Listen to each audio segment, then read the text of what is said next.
Hey guys, welcome back to my channel. Today we have these new Tahoes. This is the 2025 Tahoe High Country, and over here we have the 24 Tahoe RST. So today what we are checking is it actually worth buying the new one over the old one, because these old ones will not go on sale because the 2025 just came out.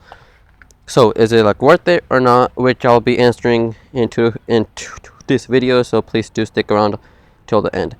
So starting with the front interior, the design of this vehicle, this old Tahoe had more of like a familiar design of how the Chevy Silverado had it. We had the headlights, LED DRLs, and then we had real air vents on the side.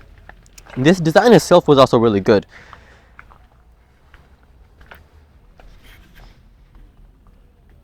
And then now, starting with the 2025 one, it is actually fairly similar. We can't actually get like the core of like both of them in the grill. The grill is still kind of the same, but here they actually did change the headlights layout over here. So we have our LED DRLs all around, and then now we actually get true LED headlights in the middle. We no longer have those reflector LEDs as we had with the previous generation one. So I will let you guys know that this is the High Country trim, so it does has more stuff than the previous generation. I wasn't able to get my hands on the previous generation High Country to do the comparison, so I had to the RST. And then we also get real air vents on the side of the new generation as well. And then down below, however, we do get extra fog lamps. You guys decide below which one you guys like better. I'm gonna be honest, the old one looks a little bit more of a traditional heavy duty type of feel to it. This one looks more of a futuristic design with those headlights. That's the only major difference which you can spot, is the headlight layout. Okay, so we the new one and the old one both have 22-inch rims. However, I like the RST rims more than this High Country one. But also keep in mind that the RST is more of a sporty looking, while on the other side the High Country is more of a high-end luxury type of vehicle. So for example, we have this chrome lettering on the new Tahoe, while we have the blacked out on the RST. Same goes with our foot rails.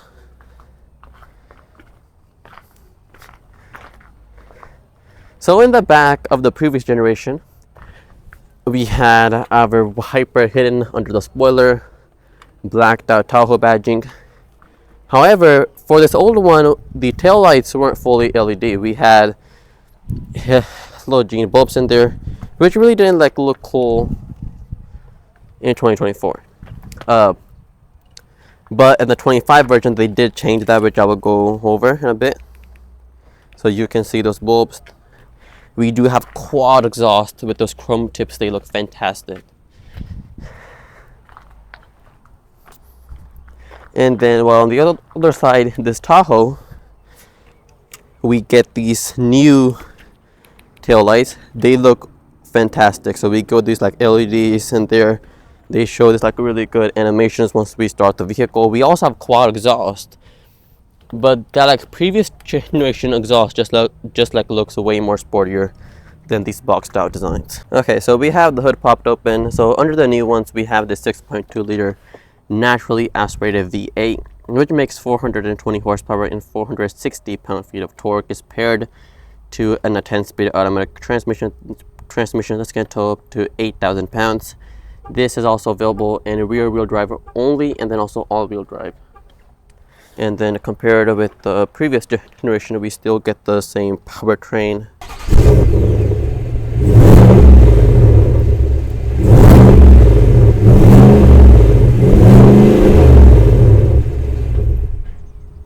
With this 25 Chevy Tahoe, the interior is phenomenal. It is amazing. It has really good quality of materials. Really nice design of the dash layout. Is similar how we have it in the new Chevy Traverse and the Equinox EV. It's the new style of the Chevy dashboard, and it looks amazing. The materials used is also amazing, soft touch materials. And we have this amazing driver display over here. It is also customizable, but I will, however, go through a few things about it. So on the new one, we can only go through preset layouts that they have it from the factory. We can't really go in there and like customize like each dial or each section. It will just be this like factory layout, while compared to the 24 we can actually go in and like customize each of those gauges, which I will go over in a bit. And we have this heated steering wheel. It is really light and it feels really good, especially in your hands. And then also GM's hands-free Super Cruise system is also available, but unfortunately is not standard. I wish that it was standard, especially in this 80,000 high country trim, but unfortunately it is not standard. And then over here, on the side over here, we get more controls. We do get 4 high, 4 low. Our mode selector, so we have different modes we can go over. We have off-roading, sport, normal, and tow haul. This will also affect your like suspension as well, depending on the vehicle. We do have a lane keep assist, automatic braking, and we also have 360-degree camera. However, in like the new one, we do get a little bit more controls over the camera as well compared to the 24. And then the other difference we have is we have automatic parking. So like what I mean by automatic parking is that it can automatically park the vehicle for you in like a tight space, and then you can automatically like exit out of that vehicle out of that space as well. While in the 24 that feature is not available. It is only available in the 25. And then moving on with this infotainment system, it is really smooth, really easy to use. We do have wireless Apple CarPlay, Android Auto. We also have a dedicated trailering app, built-in Alexa, built-in Google. We also have the Google Maps. It is the same thing as the 24 one. So in the 24 model, we also get Google Maps, and we also get Google Maps in this 25 as well. So the infotainment system otherwise is pretty similar to the 24 model. We do get this rear view mirror, which can also turn into a regular mirror and then also into a camera mirror. And then the camera quality is amazing. Overall, this like dash design is really good. We also have our high country trimming over there. And we have a massive amount of room.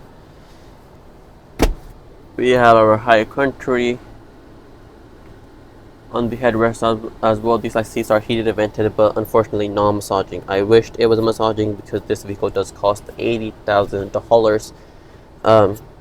And then the other thing we're missing is a sunroof. It is available, but is not standard. Moving on with the second row, it is really similar to the 24 as well. We get really decent amount of room, more than enough. We do get heated seats. Unfortunately, vented seats are not available. However, we do get our own climate controls, 2 cup holders on the front, and then also a rear infotainment system is also available. And these rear seats are not power. Instead, we have these levers on the side. This is to go back and forth. This to go recline. And then in order to access the third row, we have 2 ways. Either we can just go through it in the tool section, but if you're in the back, there's a way to actually fold the second row seats, how we have it like this.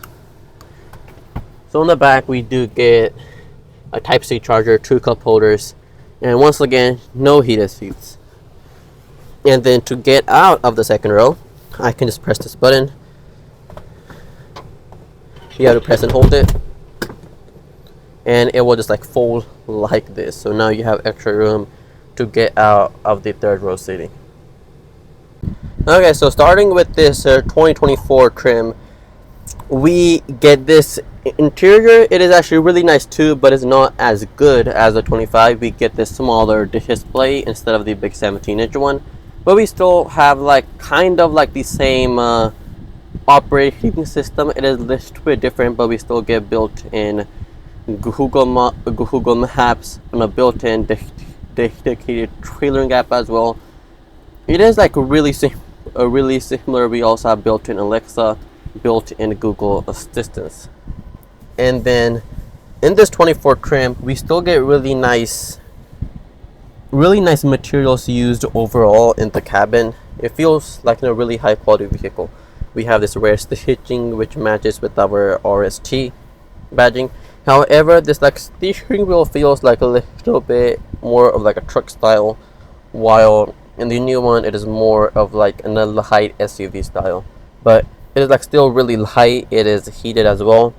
We do get adaptive cruise control, Apple CarPlay, Android Auto, lane keep assist, automatic braking, and then Super Cruise is also available in the 24 trims as well. And then how to tell if the vehicle has Super Cruise is that it should have like a black thing over here, which like has like the sensors in there, and then a light bar in there as well.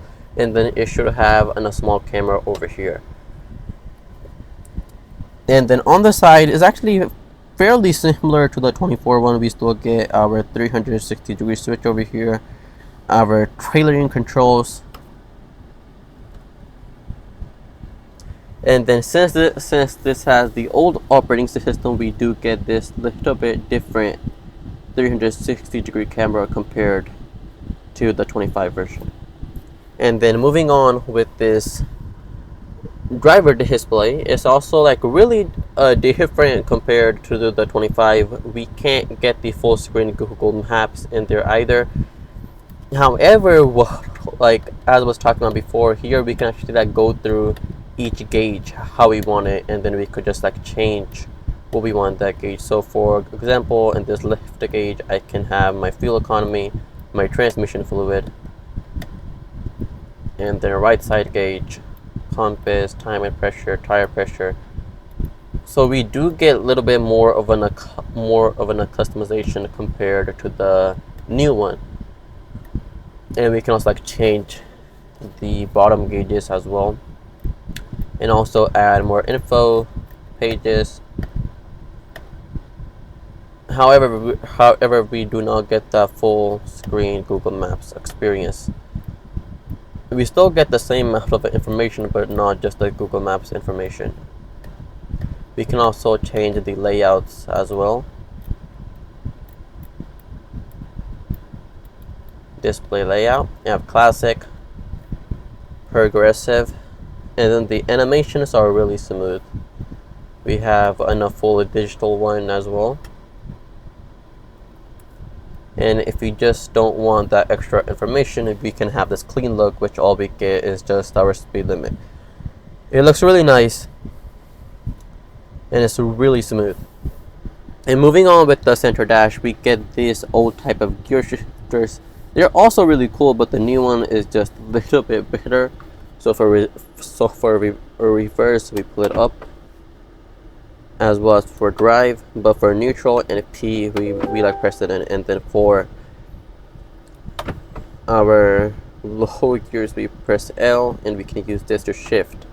And this is a difference in this version, because with the new one we have pedal shifters on the side of the steering wheel, so it is like more easier once you're driving the vehicle. And then down below we have our physical controls for our infotainment, and then we also have full physical controls for our HVAC system. However, in the new one, some of these HVAC controls are embedded into the display, so we do have to use it in order to change the climate. We do have heated seats on the RST. We only have heated seats. Vented seats isn't an option. And then down below we do have a no wireless charging pad.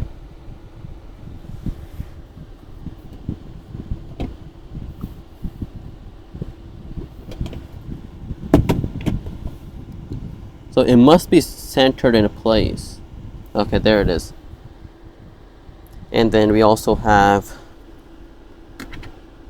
an electric port as well.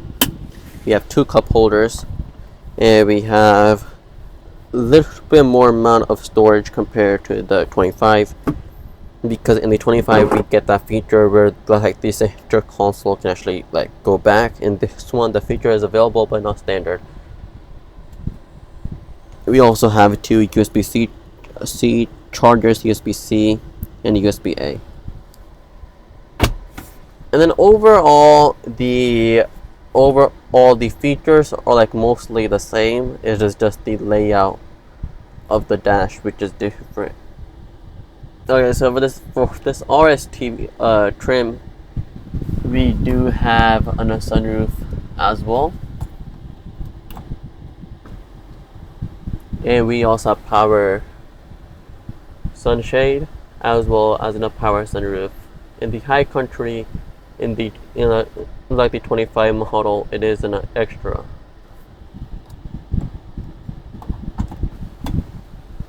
Okay, so in the back, the 24 and the 25 is like completely identical.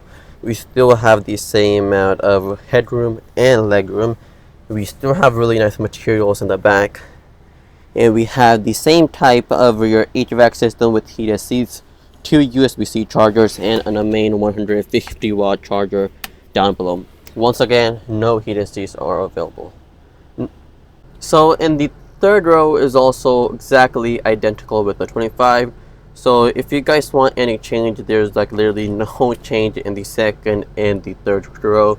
We have the same USB-C charger, 2 cup holders, and that's it.